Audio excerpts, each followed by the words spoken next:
정부 공식 문서, 보기만 해도 머리가 지끈거리시죠? 하지만 오늘 우리가 들여다볼 이 문서에는요, 양산사송 신도시에 새로 들어설 714세대 아파트에 아주 중요한 정보가 담겨 있습니다. 과연 어떤 내용이 바뀌었고, 이게 우리에게 어떤 의미인지 지금부터 같이 한번 파헤쳐 보겠습니다. 자, 이 고시의 정식 명칭, 공공주택 건설사업계획 변경 승인. 말이 참 어렵죠? 쉽게 말하면 이런 겁니다. 원래 세웠던 건설 계획이 있었는데 거기서 몇 가지가 좀 바뀌었고 그렇게 바꿔도 좋아 하고 정부가 공식적으로 도장을 딱 찍어줬다는 뜻이에요. 아주 간단하죠? 네, 계획이 공식적으로 변경됐다는 건 알겠는데 도대체 어떤 사업이길래 이렇게 고시까지 하는 걸까요? 바로 양산사송 B-1BL 개발 사업인데요. 이게 어떤 프로젝트인지 핵심 내용부터 한번 짚어보시죠. 네, 바로 이 사업입니다. 경남 양산시 동면에 들어서는 양산사송 B1BL 공공주택이에요. 규모를 한번 보세요. 아파트 8개동에 무려 714세대가 들어서는 와, 정말 큰 대단지입니다. 그리고 여기서 특히 주목할 점은 그냥 임대아파트가 아니라 나중에 내가 이걸 살 수 있는 분양전환 공공임대라는 점이에요. 아니, 이렇게 700세대가 넘는 큰 사업을 과연 누가 책임지고 진행하는 걸까요? 사업의 주체들이 누군지 한번 살펴보겠습니다. 아하, 여기 보시는 것처럼 공공기관인 한국토지주택공사, 바로 LH가 중심을 딱 잡아주고요.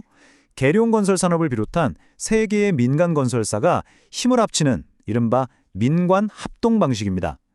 공공의 안정성이랑 민간의 기술력이 만났다고 볼 수 있겠네요. 자, 드디어 오늘 분석의 하이라이트입니다. 이 고시의 핵심은 변경에 있다고 말씀드렸죠?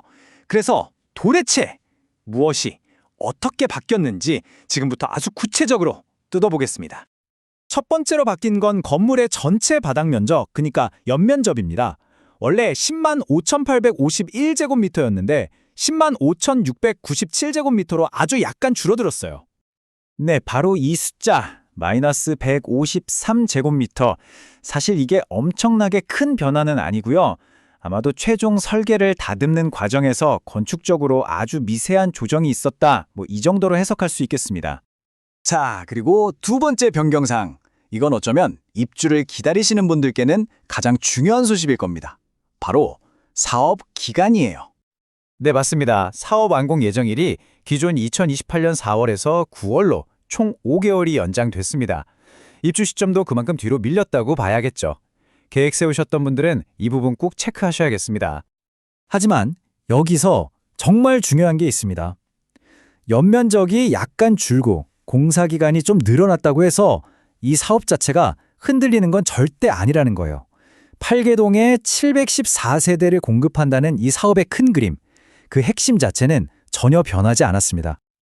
자, 그럼 이런 변경 사항들이 잠재적 입주민이나 우리에게 구체적으로 어떤 의미가 있을까요? 이 고시가 그래서 왜 중요한지 핵심만 딱딱 짚어서 정리해 보겠습니다. 네, 바로 이 질문이 핵심이죠. 그래서 이게 왜 중요한가? 면적이 조금 줄고 기간이 5개월 늘어난 게 그리 대수냐 싶을 수도 있지만요.